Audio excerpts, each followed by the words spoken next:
디모데전서 1장 12절로 17절 말씀입니다.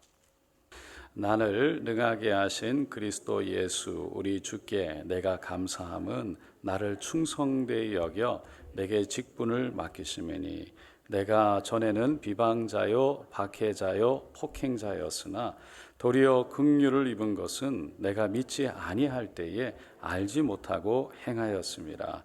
우리 주의 은혜가 그리스도 예수 안에 있는 믿음과 사랑과 함께 넘치도록 풍성하였도다. mit보다 모든 사람이 받을 만한 이 말이요 그리스도 예수께서 죄인을 구하시려고 세상에 임하셨다 하였도다. 죄인 중에 내가 괴순이라 그러나 내가 긍휼을 입은 까닭은 예수 그리스도께서 내게 먼저 일체 오래 참으심을 보이사 후에 주를 믿어 영생 얻는 자들에게 본이 되게 하려 하심이라.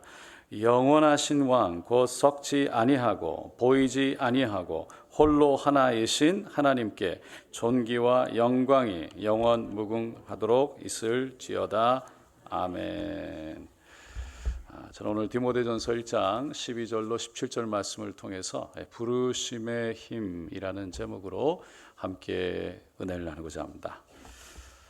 어떤 목사님이 고속도로 휴게소에 잠깐 들리게 됐습니다. 배가 아파서 화장실에 가서 앉아 있는데 옆에 칸에 누가 들어오더니 갑자기 큰 소리로 인사를 해오는 겁니다. 목사님 안녕하세요. 목사님이 너무 놀라서 엉겹길에 예 안녕하세요. 그리고 인사를 했습니다.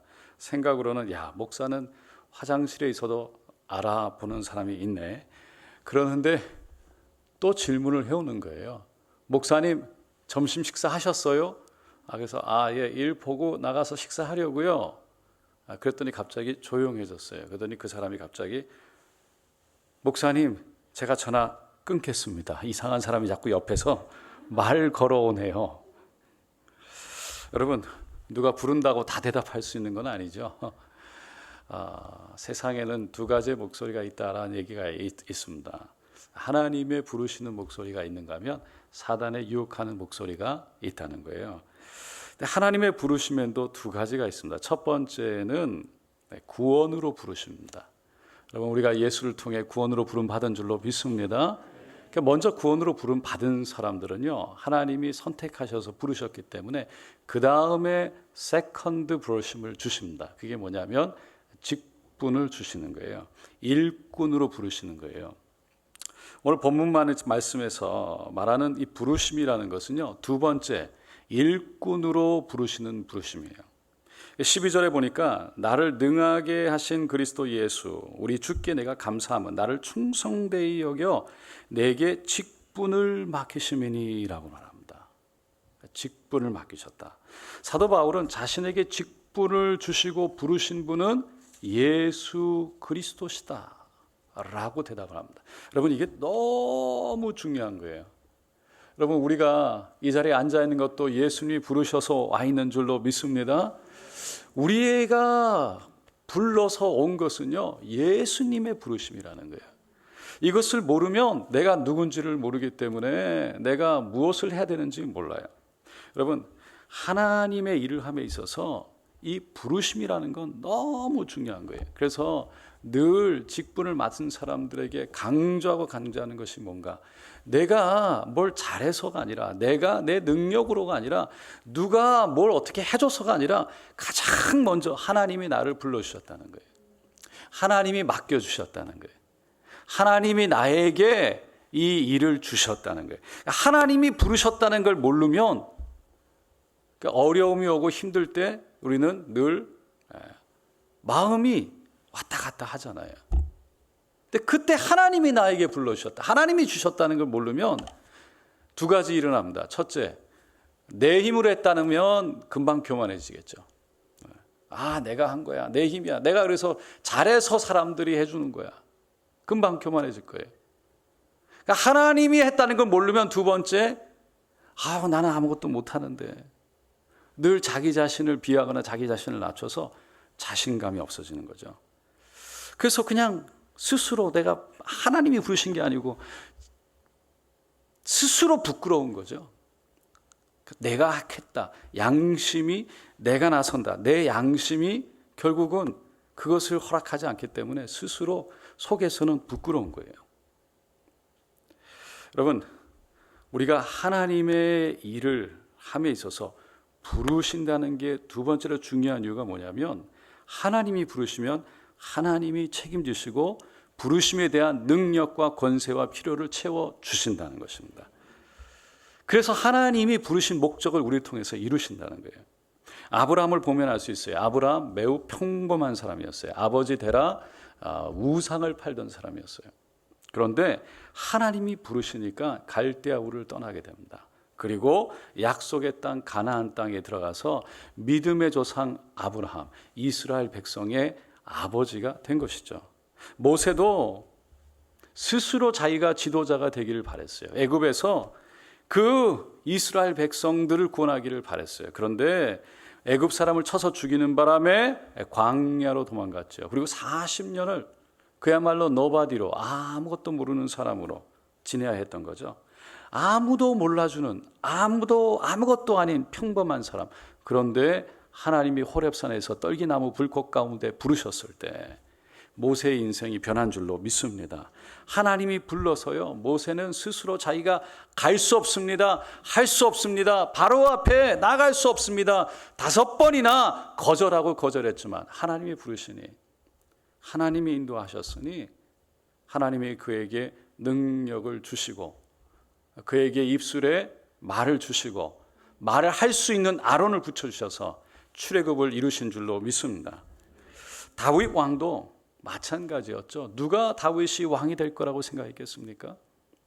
아무도 생각하지 못했어요. 한낱 어린 목동이었고요.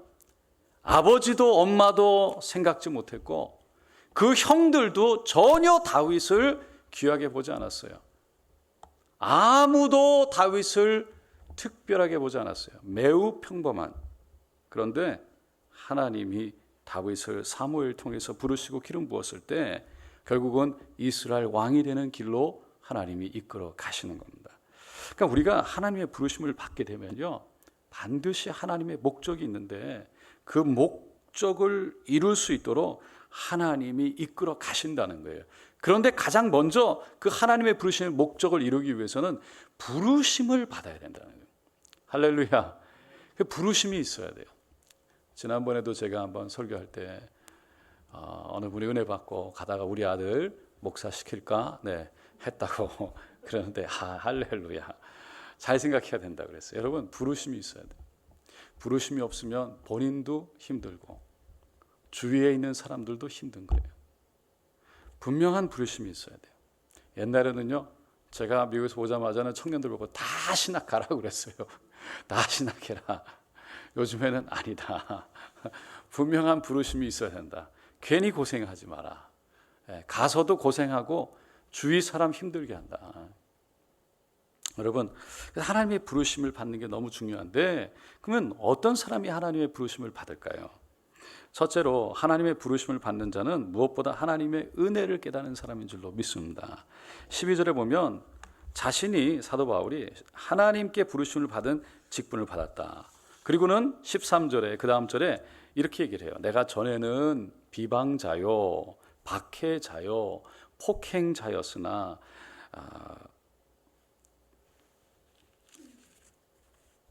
13절 도리어 긍휼을 입은 것은 내가 믿지 아니할 때에 알지 못하고 행하였습니다. 그러니까 다시 말해서 자신의 부르심은 하나님의 은혜였다라는 거예요. 부르심을 입기 전에는 하나님을 비방하는 자였고요, 박해하는 자였고 폭행하는 자였다. 뿐만 아니라 15절에 자신은 죄인 중에 괴수였다. 그러니까 하나님의 부르심을 받고 구원받았을 뿐만 아니라 하나님께서 불러서 이제는 귀한 사도의 직분도 맡겨주셨는데 그거는 정말 오직 하나님의 은혜다라는 고백이에요. 여러분, 이렇게 하나님의 부르심이 하나님의 은혜임을 아는 사람, 다시 말해서 내가 부르심을 입기 전에는 어떤 사람이었는데 부르심 받고 나서 내가 어떤 사람이 됐다는 것을 분명하게 아는 사람, 그 사람이 하나님이 나와 함께 하셔서 분명히 부르셨다는 것을 알기 때문에 담대하게 행할 수 있을 줄로 믿습니다. 그러니까 그런 사람을 하나님이 귀하게 사용하신다는 거예요. 여러분, 우리 모두는 주님의 은혜가 아니면 오늘 이 자리에 찬양도 할 수 없고 기도도 할 수 없고 예배드리러 나올 수도 없는 사람들입니다. 다 하나님의 은혜인 줄로 믿습니다. 구원하여 주신 것도 은혜고요, 우리 모두에게 다 예수 안에서 하실 일을 주시고 직분도 주시고 일꾼으로 부르신 것도 은혜라는 거죠. 그래서 이 은혜, 하나님의 은혜, 이것을 기억하고 깨달은 사람이 하나님이 귀하게 쓰신다는 거예요. 그러니까 다시 한번 또 생각을 해보면 이 은혜가 나만 받은 게 아니에요. 우리 옆에 있는 모든 분들이 받은 줄로 믿습니다. 다 주위에 있는 분들을 받았다는 거예요. 그러니까 이걸 잘 생각해 보면 하나님이 우리를 부르실 때, 우리를 불러서 세울 때 그렇게 은혜로 불러서 세워주셨던 것처럼 우리 주위에 있는 모든 분들도 동일한 하나님의 은혜로 불러주셨다는 거예요. 한 분 한 분이.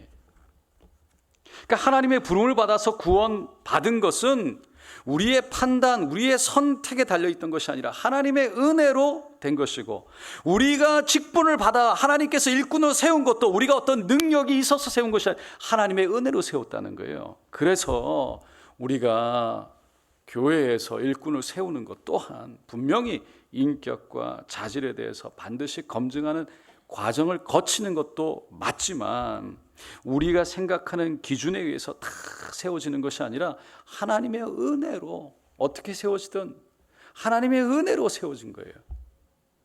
그러니까 그것을 선택되어져 세워진 사람도 기억해야 되는 것이고, 할렐루야.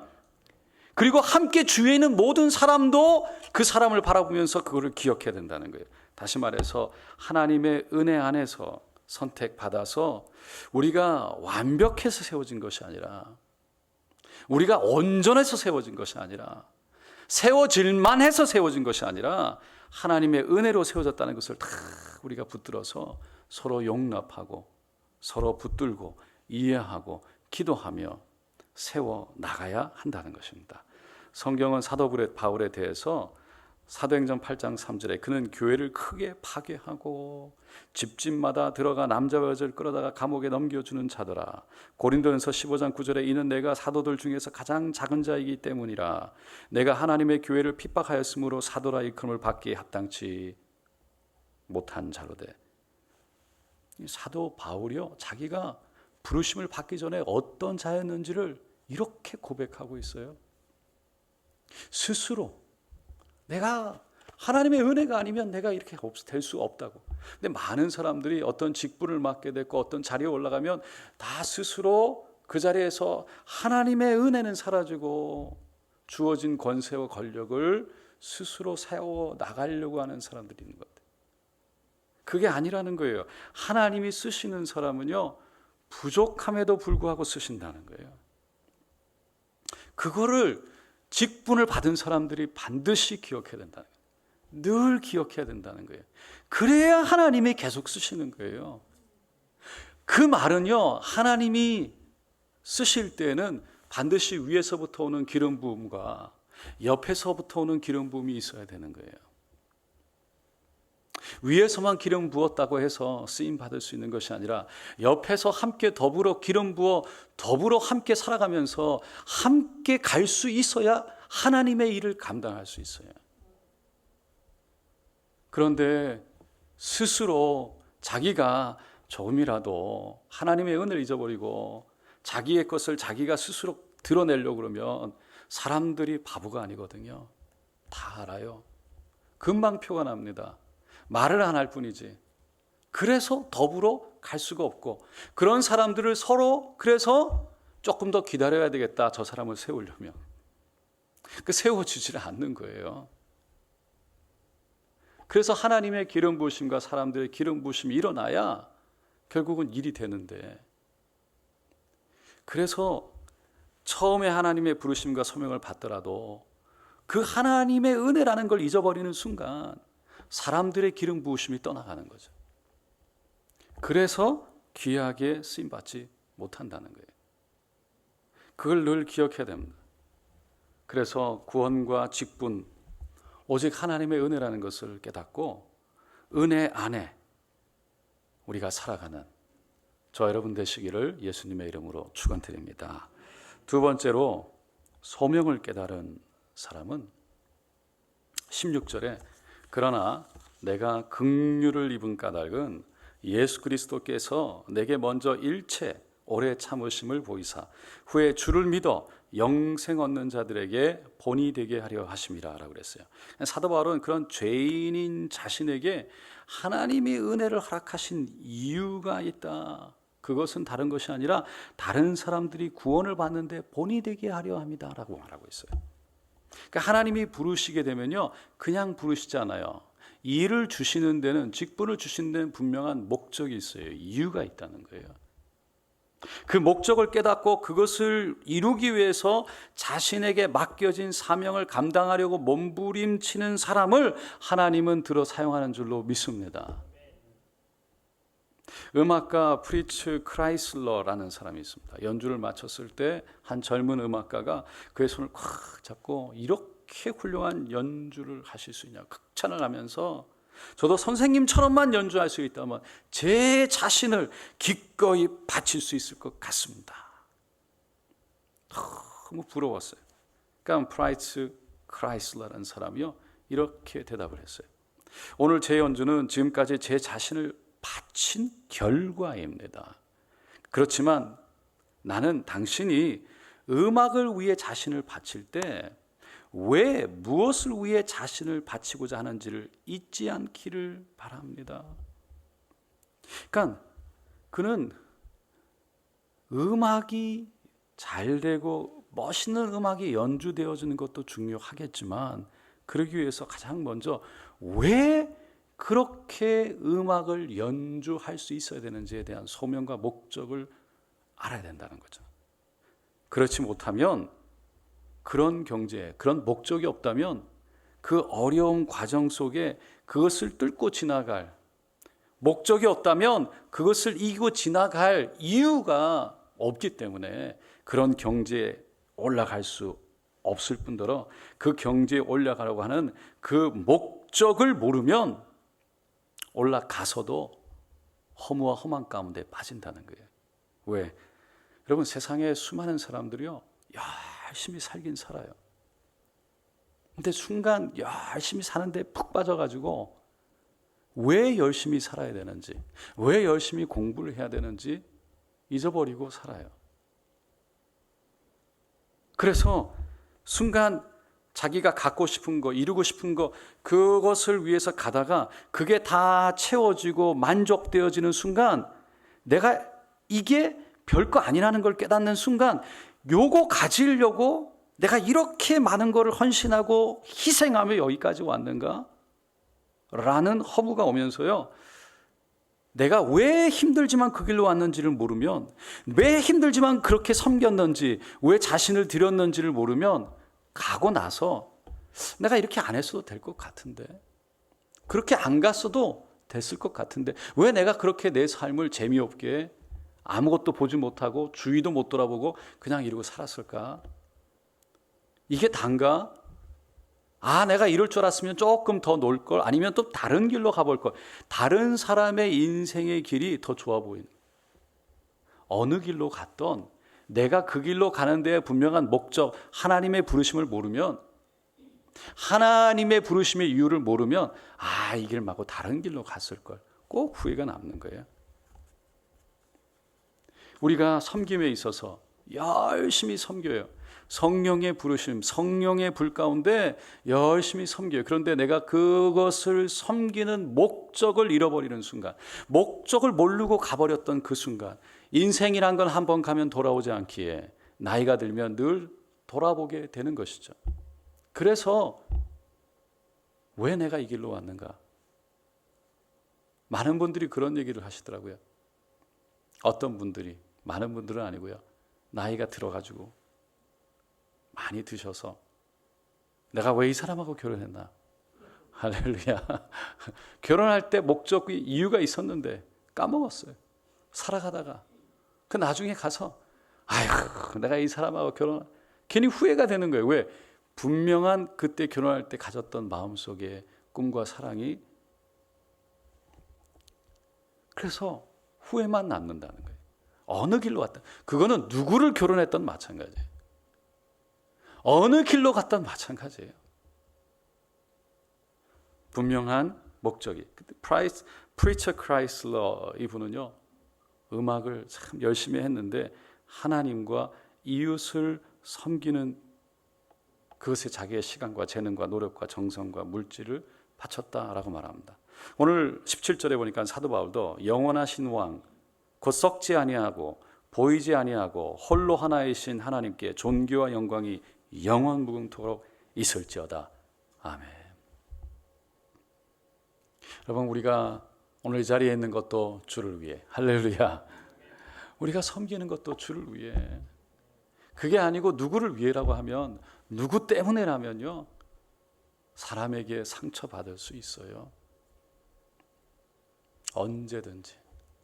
무엇 때문에 그 이루기 위한 그것이요, 이 세상의 것이면요, 결코 우리에게 만족을 줄 수가 없습니다. 그 얘기는 다 이루고 나서도 마음속에 허무한 감정이 있을 수밖에 없다는 거예요.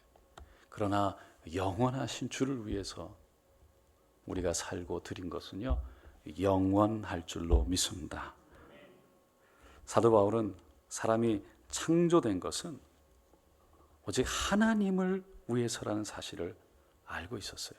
그래서 골로새서 1장 16절에 만물이 그에게서 창조되되, 한번 다 같이 읽어볼게요.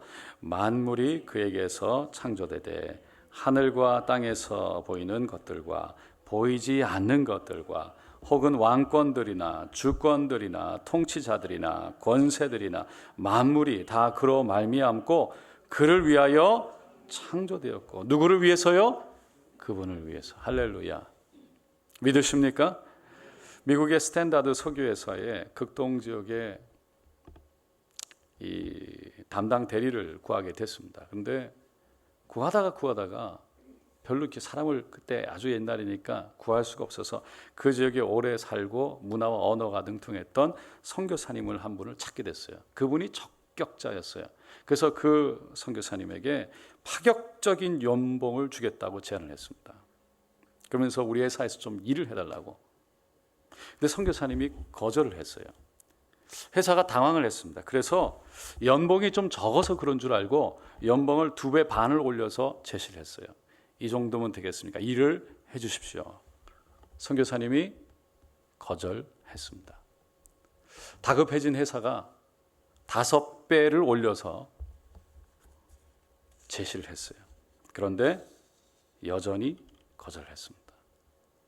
그래서 회사가 선교사님을 찾아가서 왜 거절을 하냐고 이유를 물었어요. 그랬더니 여러분이 지불하는 대가는 너무나 많습니다. 그러나 그 일을 할 수 없는 이유는 내가 주 예수께 받은 사명, 선교사의 사명을 위해서는 모든 것을 버렸기 때문입니다. 세상 모든 것을 다 준다 해도 나는 그것을 포기할 수밖에 없습니다. 그 어떤 것도 선교사의 직분과 바꿀 수가 없기 때문입니다. 이것이 소명이라는 거죠. 소명이라는 것은 하나님이 나를 왜 부르셨는지를 알기 때문에 다른 거하고 바꾸질 않는 거예요. 그게 귀한 것을 아는 거예요. 그래서 하나님 때문에 그 길을 가는 거예요. 소명이라는 것은요, 내가 찾아가지고 스스로 만드는 것이 아니에요. 소명은 하늘로부터 하나님께서 주시는 것인 줄로 믿습니다. 그래서 내가 결정하는 게 아니라는 거예요. 하나님이 주시는 거예요. 그거를 아는 사람이 하나님의 뜻에 합한 거예요. 그리고 그것은 오직 하나님의 은혜라는 것을 깨달을 때 하나님이 사용하여 주시는 것입니다. 여러분, 처음에 말씀드렸던 대로 우리는 하나님의 은혜로 구원받았고 하나님의 은혜로 부름받은 줄로 믿습니다. 그래서 그 하나님의 부르심에 합당하게 우리 자신을 드릴 때 하나님께서 우리를 반드시 귀하게 쓰실 줄로 믿습니다. 로버트 셀베트라는 사람이 있습니다. 마지막으로 이분이 목사님인데 오래전에 태어났어요. 1922년에 태어났는데 소아마비로 태어났어요. 의사들은 태어났을 때 며칠밖에 살지 못할 거라고 했어요. 그런데 이분이 36살까지 살았어요. 다리가 꼬여서 걸을 수도 없고 식물 인간처럼 살 것이다 라고 의사가 진단했어요. 근데 부모님이요 그 말을 믿지 않았대요. 그거를 믿음으로 하나님 하실 거다 믿음으로요 그렇게 다리를 막 주물르고 그렇게 했다는 거예요. 그래서 이 설버트라는 분이요 자신의 삶에 대해서 회고록을 적을 때 이렇게 적었어요. 의사들은 내가 다리가 꼬여서 걸을 수 없을 뿐만 아니라 식물인간처럼 살게 될 것이라고 했지만 나의 어머니는 내가 꼭 걸어야 한다는 믿음과 그렇게 된다는 희망을 버리지 않고 나의 신체를 운동시키셨다. 나는 9살이 되어서야 겨우 18개월 아이처럼 몸을 사용할 수 있었다. 부모님은 주위의 반대에도 불구하고 8살 때 나를 학교에 입학시키셨고 수많은 조롱과 질시를 받으면서도 굳세게 견뎌 주셨다. 나는 신체적인 결함 때문에 자주 좌절과 고통 속에 빠지기 일쑤였다. 그러던 어느 날 이분이요 자신의 모습을 자기 방에 걸려있는 거울을 통해서 보게 됐어요. 그리고 너무 괴로웠어요. 마음이 너무 아팠어요. 그런데 마음속에 갑자기 어떤 음성이, 뚜렷한 음성이 들어왔어요. 뭐였냐면 바로 내가 너를 이렇게 만들었다. 그러므로 슬퍼하지 마라 라는 음성이었어요. 그 음성이 갑자기 마음속에 들려오는데 너무 놀랐어요. 갑자기. 그래서 어떻게 할 줄 모르고 정신을 차리다가 그 말씀을 붙들기로 결정합니다. 그 이후로 그분이 자신의 모습에 대해서 다시는 좌절하지 않았대요. 슬퍼하지 않았대요. 하나님의 은혜가 있다는 것을 발견하고 그 하나님의 은혜를 인정했어요. 그는 고등학교 3학년 때 40명이 경쟁하는 운병대회에서 2등을 했고 반에서 10% 안에 드는 성적으로 졸업을 하고 대학에 들어갑니다. 그리고 나중에 양가 부모님의 반대를 무릅쓰고 소아마비를 앓고 있는 여인을 부인으로 맞이합니다.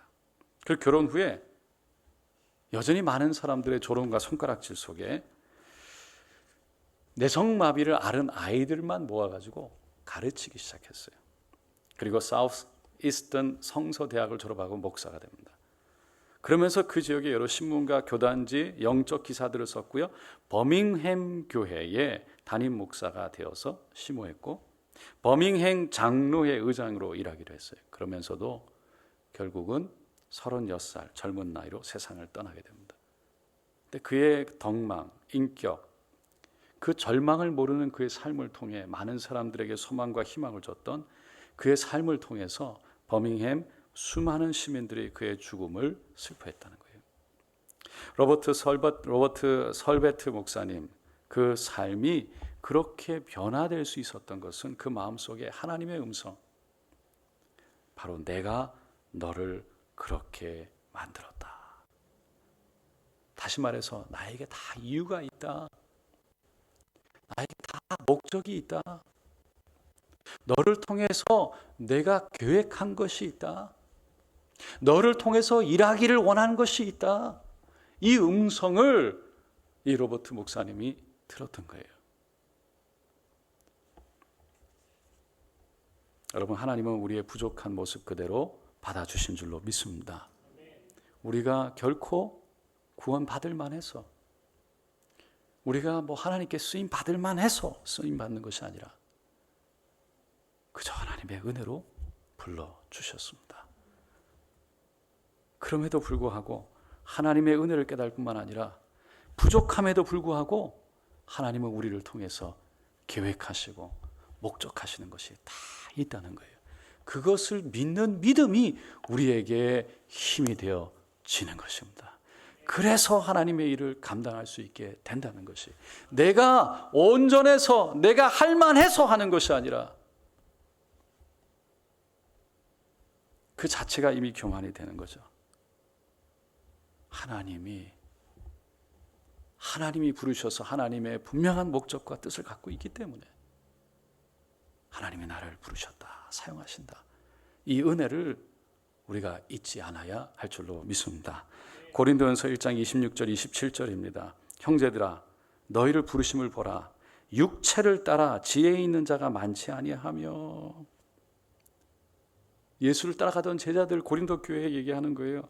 능한 자가 많지 아니하며 문벌 좋은 자가 많지 아니하도다. 그러나 하나님께서 세상의 미약한 것들을 택하사 지혜 있는 자들을 부끄럽게 하려 하시고 세상의 약한 것들을 택하사 강한 것들을 부끄럽게 하려 하시며. 할렐루야. 하나님은 우리가 약하고 부족하고 세상에서 수많은 사람들이 뛰어나지만 약하고 부끄러운 우리들을 통해서 여전히 일하실 뿐만 아니라 저들을 부끄럽게 해서 살아계신 하나님을 드러내기 원하시는 줄로 믿습니다. 그것을 믿는 사람, 하나님이 그 은혜로 부름받았다는 것을 믿는 사람, 자신의 힘으로 자신의 능력으로 부름받은 것이 아니라 은혜로 부름받았다고 믿는 그 사람을 통해서 하나님은 일하시는 것입니다. 비록 우리가 부족해도 약해도 하나님이 부르시면 하나님은 쓰시는 것입니다. 이것을 믿고 아는 것이 우리의 힘인 것입니다. 할렐루야. 이것을 믿음으로 여러분 함께 우리가 끝까지 겸손히 하나님의 은혜를 깨닫고 은혜 안에 있는 저 여러분 되시기를 예수님의 이름으로 축원드립니다.